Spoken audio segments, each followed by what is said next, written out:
এই যে ট্রায়াঙ্গল শালটা দেখছেন, খুব সুন্দর লাগছে না? কিন্তু এটা তৈরি করতে অনেক সময় লেগেছে। আজকে আমি আপনাদেরকে ইজি ওয়েতে বলে দিচ্ছি কিভাবে। আমি এখানে কিছু ডাবল ক্রোশেট করে নিয়েছি। তো যেহেতু এটা ত্রিকোণ শাল হবে, তো একটা কোণ তৈরি করতে হবে। তো কোণ করার জন্য আমি একই ঘরে দুইটা ডাবল ক্রোশেট করেছি, তারপরে দুইটা চেন দিয়েছি, আবার ওই সেম ঘরেই দুইটা ডাবল ক্রোশেট করেছি। তো এভাবে আমি কোণটা তৈরি করেছি। আর প্রতি রাউন্ডে আমি প্রথম ডাবল ক্রোশেটের ঘরে একটা করে ডাবল ক্রোশেট করে না করে দুটা করে ডাবল ক্রোশেট করেছি। অর্থাৎ প্রতিটা রাউন্ডে প্রথম ডাবল ক্রোশেটের ঘরে দুইটা ডাবল ক্রোশেট হবে, আর শেষের ডাবল ক্রোশেটের ঘরে দুইটা ডাবল ক্রোশেট হবে।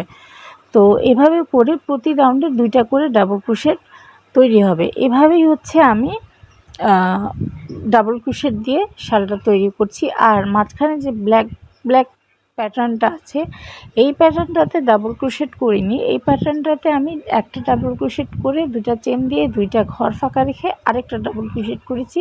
এরকম ফাঁকা ফাঁকা করে যাতে একটু দেখতে সুন্দর লাগে, এই জন্য একটু ফাঁকা ফাঁকা করে আমি কাজটা করেছি। ভিডিওটা কেমন লাগলো অবশ্যই জানাবেন। ধন্যবাদ সবাইকে।